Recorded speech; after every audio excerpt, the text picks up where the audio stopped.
With members of Congress returning to Washington tomorrow, the president is pushing for tax cuts now to help give all Americans a break.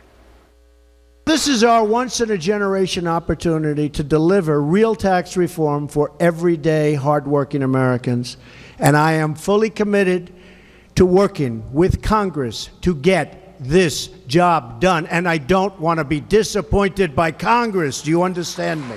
A new Fox News poll finds most Americans do want tax cuts, but they doubt they're going to happen.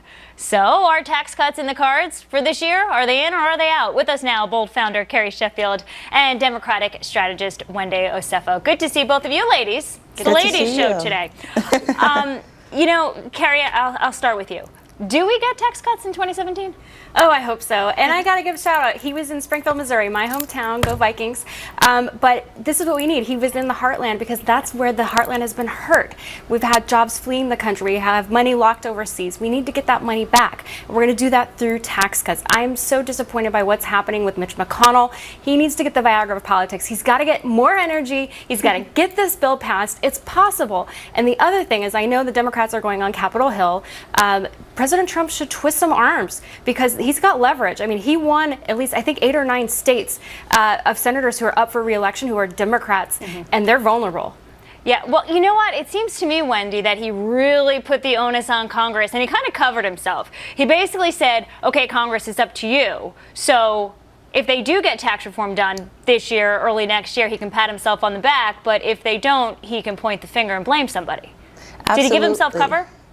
He's trying to give himself cover, but what is really important here is that Trump and the Republicans desperately need a legislative win here. And I commend him actually for getting his boots on the ground and getting the word out. However, this is going to be a very uphill sell for the American people. Half of the American population will not be directly impacted by this, and only 10% of income earners pay 71% in federal taxes. So if I were to advise Trump here, if he wants to move this forward, what he needs to do is he needs to take a page out of JFK's playbook. Talk about how every dollar spent will create new jobs, will create new salary, economic growth, employment for all. If he does not do that and this legislative agenda does not get passed, then the Republicans will have a big uphill battle when it comes to the midterms. They do need a legislative win. Absolutely, Carrie. I just feel like a lot of Americans don't know what a tax cut really feels like because it's been 3 decades since we got one. So my argument would be, why can't this be a bipartisan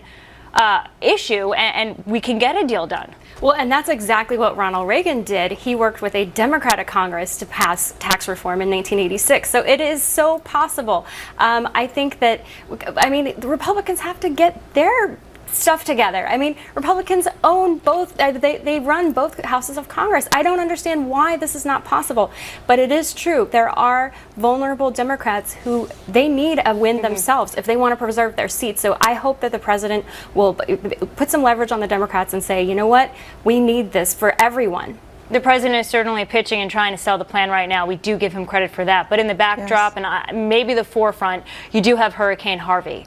Wendy, do you think tax reform or any part of the agenda, the White House agenda, gets pushed back because we're dealing with a natural disaster?